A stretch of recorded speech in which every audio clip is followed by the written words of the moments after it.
Dante's Boxing Nation, what's going on, guys? So Jim LAMPLEY, he was talking about the state of boxing today, and he believes the sport of boxing is in serious trouble. He believes it's being destroyed right now, but his reason of why the sport is being destroyed didn't really make sense, and I'm going to explain why, but let me go ahead and get into this clip of what Jim said. I'm worried, and I fear what can happen in the future as the delivery system and the economic base continue to gravitate toward a narrower and narrower perspective. I have an underlying fear that an enormous number of championship fights are going to wind up being fought in Saudi Arabia or financed by Saudi Arabia, and that it's going to be more and more difficult for the goal of great competition to overcome the goal of economic reward at low risk. We're going to see, if everything keeps going this way, we're going to see too many fights like Canelo Alvarez versus Edgar Berlanga instead of Canelo Alvarez versus David Benavidez. I don't blame Canelo. I blame the underlying foundations of the sport and how they are gravitating toward a more and more precious and narrow delivery system. And I worry what happens to the size of the audience and the intensity of the audience if that keeps going over time. Now let's first address what he said about Turki Al-Sheikh. He said he's worried that the big fights will be hosted in Saudi Arabia and the fights will be funded by Saudi Arabia. What's wrong with that? What's wrong with fights being funded by Saudi Arabia? Boxing fans don't care who's funding the fight. They just want to see the best fight the best. Jim also said he's worried that the big fights will be hosted in Saudi Arabia. But we just seen Turki host two big fights. One was hosted in the United States and the other one was in the UK. The one we just seen this past weekend, Anthony Joshua versus Daniel Dubois. And then we seen Terrence Crawford against Madrimov in Los Angeles. Both cards were extremely successful financially. And then Jim, he starts to talk about Canelo Alvarez. He started to imply that part of the blame can be put on Canelo Alvarez. Now, just keep in mind, guys, when he was asked the question about the state of boxing, he was obviously comparing the state of boxing today versus the HBO days, when HBO basically controlled all of the big fights. He's trying to imply that boxing was in good hands when HBO was pretty much running the sport. So in his interview, he says part of the reason boxing is being completely destroyed is because we're getting fights like Canelo versus Berlanga instead of Canelo versus David Benavidez. But then he pulls back and he says, but you know, it's not Canelo Alvarez's fault. He said he doesn't blame Canelo, he blames the underlying foundation of the sport. How is it not Canelo Alvarez's fault when they have offered Canelo Alvarez the Benavidez fight on multiple occasions? PBC has been trying to make that fight for the last 2 years. And Canelo Alvarez, he turned down the fight every single time. We know for a fact, if Terrence Crawford was in Canelo Alvarez's shoes, and Terrence Crawford was a natural super middleweight, he would have took the David Benavidez fight in a heartbeat. Matter of fact, it would probably be David Benavidez turning down a Terrence Crawford fight because we all know how good Terrence Crawford is. There's a lot of fighters on a pound-for-pound list and even some other undefeated fighters that would have took a David Benavidez fight if they were in Canelo Alvarez's shoes. So clearly, deep down, Jim LAMPLEY, he knows that Canelo is to blame and no one else. In fact, Jim LAMPLEY has already gone on record. He literally called Canelo Alvarez a duck. He said he's ducking David Benavidez. So he's contradicting himself when he says, you know, it's not Canelo. Canelo is not to blame. Here's a couple clips of what Jim LAMPLEY said before. And once again, this is the reason why a microphone and a camera is the most dangerous weapon in the world.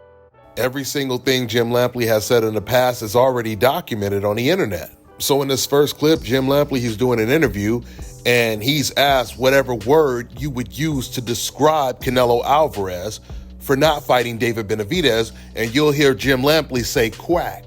Is it clear to you Canelo Alvarez is, whatever word you want to use, being judicious and sidestepping David Benavidez? So sure looks that way, doesn't it?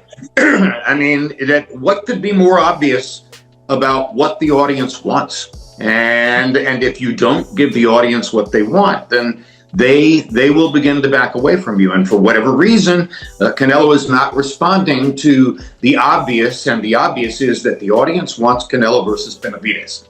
Maybe David Morrell will fill the bill, but he doesn't seem all that interested in that either. Jamal Charlo, sorry, that's not what the audience wants. Here's another clip of what he said. I'm playing these clips because he makes it clear. He makes it very clear it's Canelo Alvarez's fault and not the underlying foundation of the sport. That being another elephant in the room, David Benavidez. Benavidez still waiting in the wings. This Canelo Alvarez versus the David Benavidez that we saw last time out. How do you think that fight shapes up? It's a hell of a fight. It's a very exciting fight. It's a fight we all very much want to see. And it seems for the moment that the more we want to see it, the less Canelo wants to give it to us. And he's stubborn about a lot of things, including being his own boss. So it's up to the public to, in some way, put Canelo's feet to the fire to get him to move off the dime and accept the challenge of David Benavidez. So once again, Jim LAMPLEY knows that Canelo Alvarez is 100% to blame. I find it amazing that Jim LAMPLEY, he's talking about the state of boxing being in such bad shape, because if that's the case, HBO has a lot to do with that. In fact, that's one of the main reasons HBO Boxing went out of business. You see, eventually HBO, they came to the point to where they chose race over growing the sport of boxing.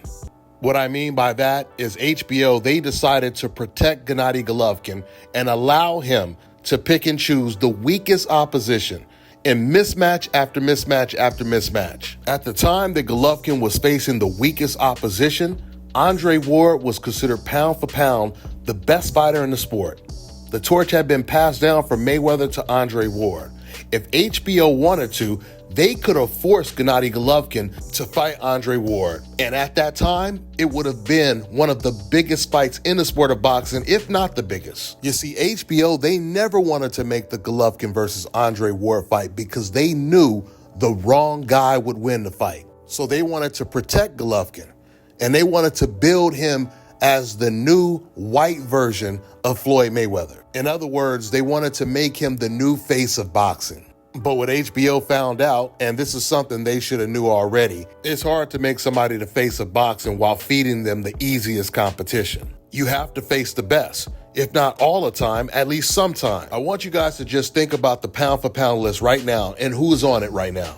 Well, Floyd Mayweather, he beat 7 fighters that was on the pound for pound list at the time that he beat them. By way of contrast, how many fighters did Golovkin beat that was on the pound for pound list?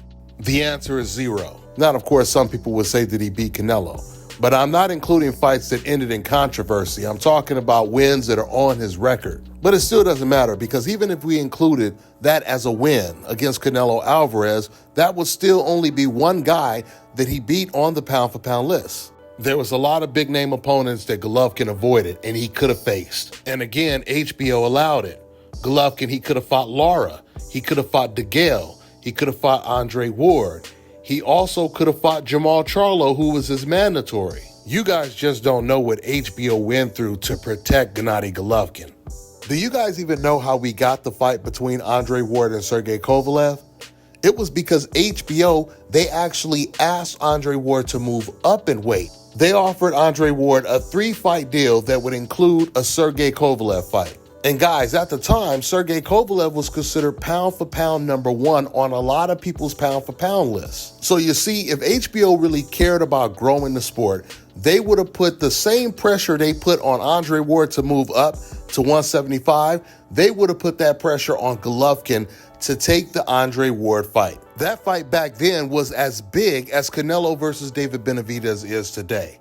And if they would have made that fight on HBO, Andre Ward, he would have beat the shit out of Golovkin, and they could have promoted him as the next face of boxing. But they didn't want him to be the next face of boxing. They would rather sink the HBO boxing ship than let Andre Ward become the next face of boxing, which is exactly what they did. Because after watching Floyd Mayweather take over the entire sport for over a decade, They did not want to see another black fighter in that position. Which is also why they let the face of boxing, the Michael Jordan of the sport, Floyd Mayweather, leave HBO and go to Showtime. They could have easily signed Floyd Mayweather and kept him from leaving to Showtime, but they wanted him to leave. They didn't care because they chose race over the betterment of the sport. They basically said, we don't need this black bastard. We got Gennady Golovkin now. We got Sergey Kovalev now. And we see how that played out for HBO. At the end of the day, while fighters like Canelo Alvarez and Gennady Golovkin, they did not invent cherry picking. Cherry picking has been in the sport since the inception. The sport of boxing has had a Canelo Alvarez in every generation. And what I mean by that is a fighter who's always looked for the easiest fights for the biggest payday. So while the sport has always had those kind of fighters, the sport also has always had the Terrence Crawfords, the Floyd Mayweathers, the fighters that are always willing to fight the best, the fighters that wanted to make sure they took on all of the toughest challenges before they retired. You know, when Jim Lampley said that Canelo is not to blame, I thought he was about to say something that would have made sense by saying something like, it's not all Canelo Alvarez's fault. It's also the promoters and networks' fault for giving Canelo Alvarez all of this money for fighting weak competition. Because without a doubt, that's part of the problem. You're giving Canelo Alvarez the incentive, the opportunity to continue ripping off not only the promoters and the networks, but most importantly, the fans. Eddie Hearn, he was recently saying that Devin Haney, who usually averages about $6 to $8 million a fight now, not including the Ryan Garcia fight, which was way more than that. Eddie was saying that Devin Haney, he should take an easy fight right now for $1 million. But when it comes to Canelo, no one has to talk him into taking an easy fight. Devin Haney always looks for tough fights. So my point is, if Eddie Hearn is saying that Devin Haney, he should take a massive pay cut to take an easy fight, why aren't they telling Canelo Alvarez that he's going to have to take a massive pay cut because he's taking on another easy opponent? I can guarantee you if they start doing that to Canelo Alvarez, he's going to start taking on the tough challenges. He's not going to do it if he's guaranteed ridiculous money to fight cherries. That's all I got for now, guys. I'm on to the next one. Let me tell you guys about Issa Israel Law Firm. It is a full-service legal practice based in Denver, Colorado, an emerging hub for combat sports and high-altitude training. If you're a fighter inside or outside of the ring and you need a law firm you can trust to fight for you, visit thefighterfirm.com or email help@iilawfirm.com. Legal representation is usually limited to plaintiffs or defendants in Colorado, but iFirm can help anyone in the world with trademarking their business name, logos, and U.S. immigration issues. This brother has been my attorney for a while and helped guide me through all kinds of business and civil issues, so make sure you guys go to thefighterfirm.com. All right, now check this out, guys. If you're looking to repair eczema scars, burns and bruises, dark spots and blemishes, fever blisters, diabetic ulcers, this right here is the perfect product for you guys. It's called LO Deki Face and Body Oil. Athletes and top-ranking boxers, they're also using it after training to reduce swelling, inflammation, and to ease the pain. So get yours today. Go to lodeki.com, like them on Facebook, and follow them on Instagram.